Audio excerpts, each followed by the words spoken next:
In this video, we're going to show you how to reset the oil life on your Chevy Express 2500. This is going to be accessed from within the vehicle. Let's get started.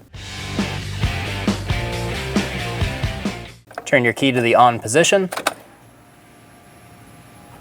We have 4 buttons over here on our left. We're going to use this infotainment button. It's the icon with the eye.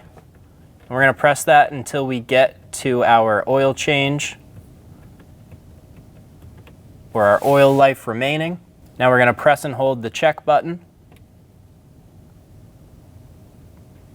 You can see that we popped to 100% oil life remaining. Now just turn the key off and you're good to go. When only the best will do, demand TRQ. The only company that lets you view before you do. TRQ is committed to offering the highest quality aftermarket auto parts that are engineered for peace of mind. Thanks for using and viewing with TRQ.